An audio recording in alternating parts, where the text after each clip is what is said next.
5 seconds. I'm not exaggerating there. It is. It's like, it's 5 seconds. Madeline French of Monster and Bear at the moment, I believe.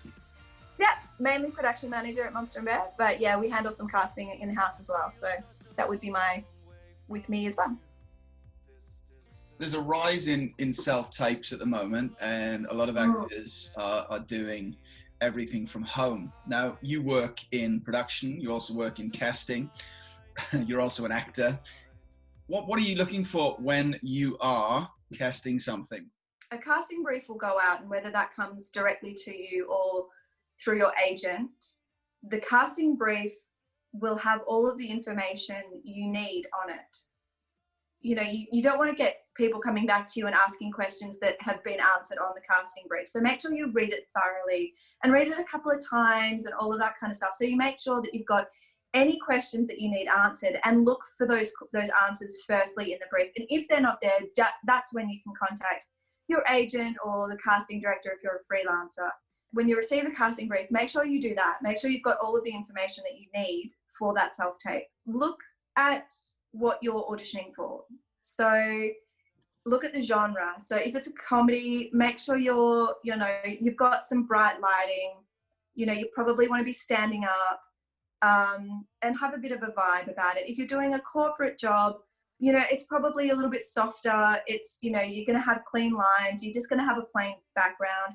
If you're doing something a little bit more dramatic, feel like you can be a little bit more artistic in your setup for your self-tape. So for instance, I've got a plant in the background here, and you can see that I've got a bit of a bookshelf. You know, this isn't like a usual, you know, self-tape setup, but it kind of adds a little bit of aesthetic to it. Do you mind if people have things in the background? Look at who the casting director is. So yeah, different casting directors like different things. I mean, a plain background is nice and simple. It's easy. It's not going to kind of detract from your performance. When you've got something like this is fine if it's like an environment that you need to be. So let's just say I was doing an audition and I was a therapist or somebody who was getting therapy. This could be a quite an interesting setup. The thing that we don't like is, you know, putting blinds in the background or something that's like, you know, half open or something like that, because that detracts from what we're actually going to be watching, because all our eye sees is that crooked blind, and it's going to take you out. And I know it sounds really harsh, but you've got 5 seconds to grab a casting director's attention. I am not exaggerating there. It is. It's like, it's 5 seconds. And the other thing is, if you wear like glasses like I do, you can probably see that you're getting a bit distracted by my ring light that's in my glasses right now. Now, I've done this deliberately to show you what it looks like.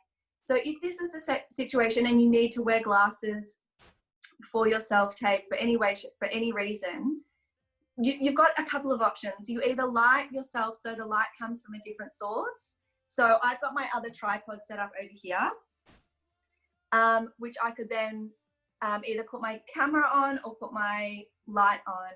So then I could change the scenario. Or if you don't need to, you take them off and you don't wear them. And, you know, it's totally fine, because and the thing is, I don't usually wear glasses in an audition. So if I was doing a self-tape, I'm not going to be wearing glasses. The other thing is sound. If we can't hear you, we don't know what we're watching. You know, it doesn't have to be amazing like what we're recording on right now. This is just an iPhone. I'm just recording straight from to my iPhone, and I have a simple mic setup. I've got a mic right now, which you probably can't see, but here's the cable. You can see the cable, and it's 4 meters long. Currently I've got the microphone attached to my scarf. The other alternative is if you have another tripod, you have the mic set up to your tripod, and you can have it like that. So these are really simple little tools. Like a ring light, it's like $100, $150. My mic was, you know, it's like $20 to $50. Like, they're not expensive, but they make a world of difference. And so, and as I said, it doesn't have to be fancy. It doesn't have to be over the top. It doesn't have to look like, you know, we know that you're shooting in your home and you're doing a self-tape. As long as I can see you, I'm not being distracted by what's in the background, and I can hear you cleanly, it's going to make a world of difference. Does that answer your question?